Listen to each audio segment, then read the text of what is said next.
말씀과 함께하는 따뜻한 오늘 큐티온.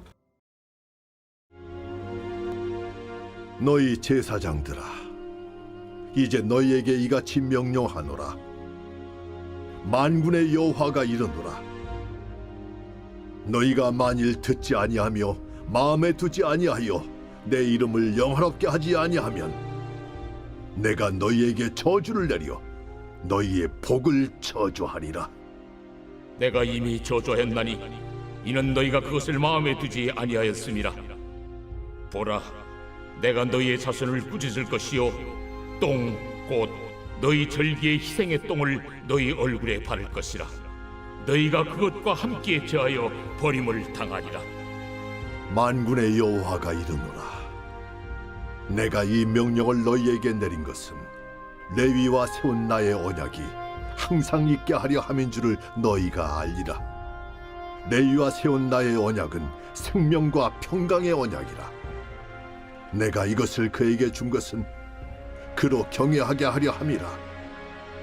그가 나를 경외하고 내 이름을 두려워하였으며 그의 입에는 진리의 법이 있었고 그의 입술에는 불의함이 없었으며 그가 화평함과 정직함으로 나와 동행하며 많은 사람을 돌이켜 죄악에서 떠나게 하였느니라.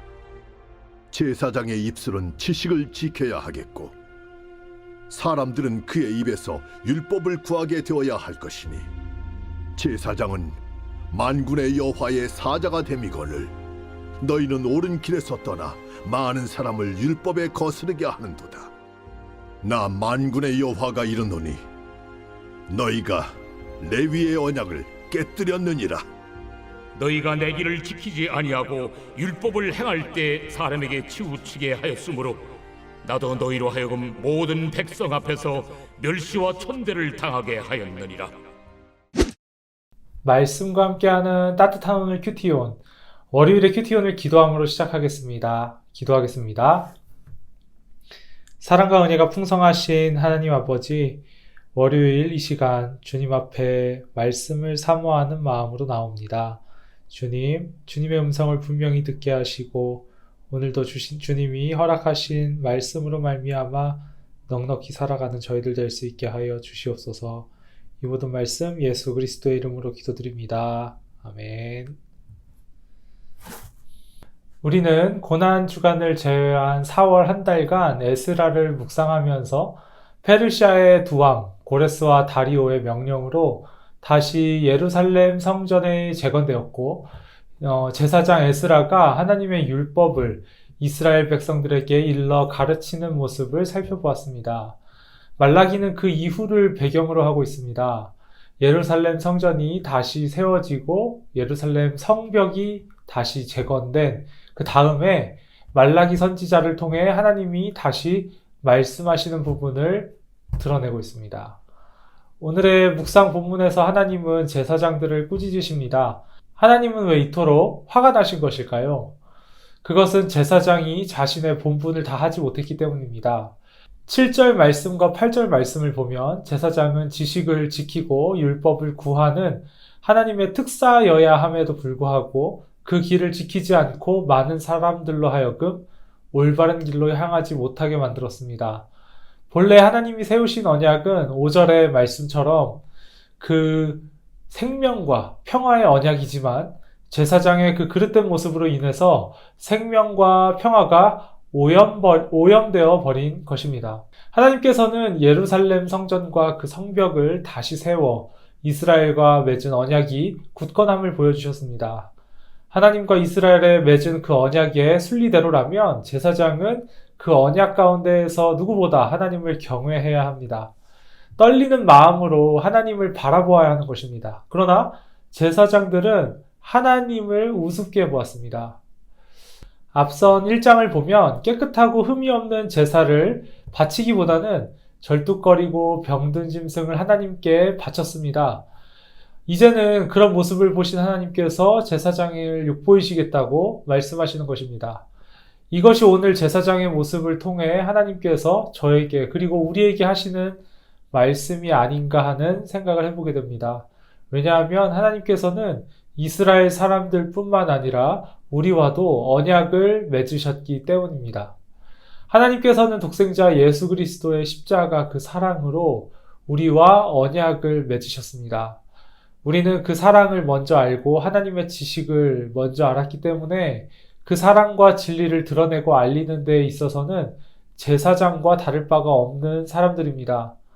제사장들의 행동으로 인해 이스라엘 사람들이 영향을 받는 것처럼 우리의 행동 하나하나가 주변에 있는 많은 사람들에게 영향을 미치게 되는 것입니다. 사실 영향은 일방적으로 우리가 주는 것만은 아닐 겁니다. 우리는 세상 안에 살고 있기 때문에 많은 사람들과 함께 영향을 주고받으면서 살아가고 있습니다.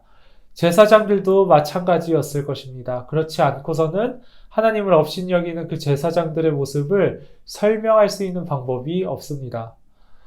그들은 하나님의 언약을 맡은 사람으로서 많은 사람들에게 생명과 평화의 영향력을 미쳐야 합니다. 반면에 페르시아의 식민지로서 그 통치 아래에서 살아가는 피식민자이기도 했습니다. 그래서일까요? 페르시아 식민지 생활이 익숙해져 버린 나머지 생명과 평화의 영향력을 발휘해야 할 때인데 그 힘을 발휘하지 못하고 있는 것처럼 보입니다. 이것은 어디에서 본 익숙한 모습입니다.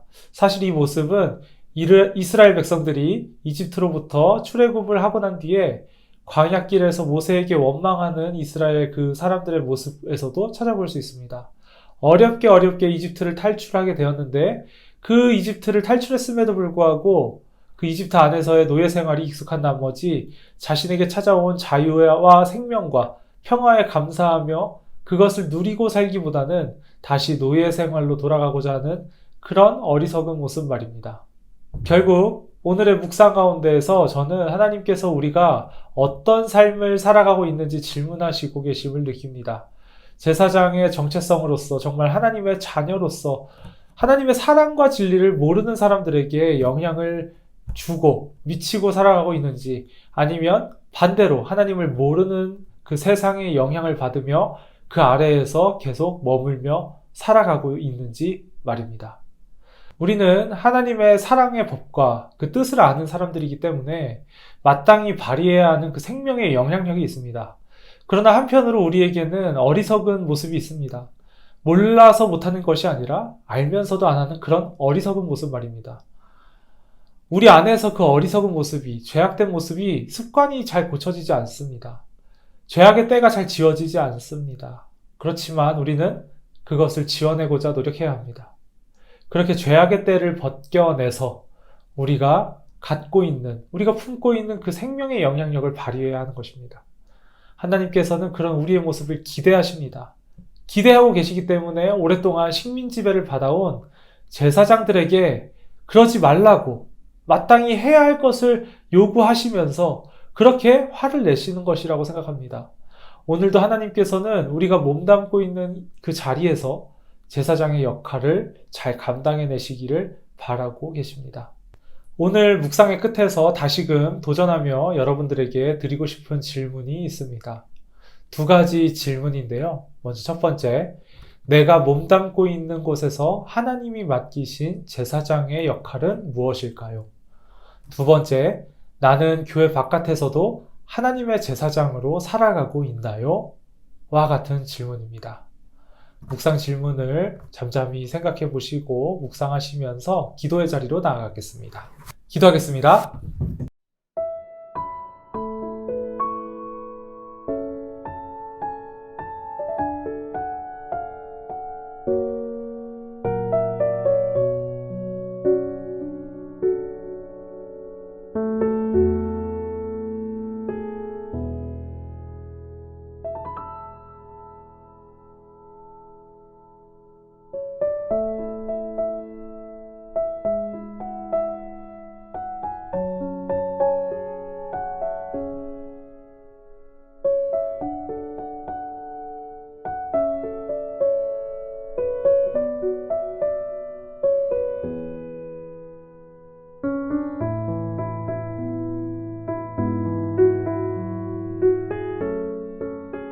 사랑의 주님, 우리에게 그 사랑의 언약으로 또 평화의 언약으로 생명을 허락하셨고 그 생명을 증거하시기를 주님께서 바라셨습니다.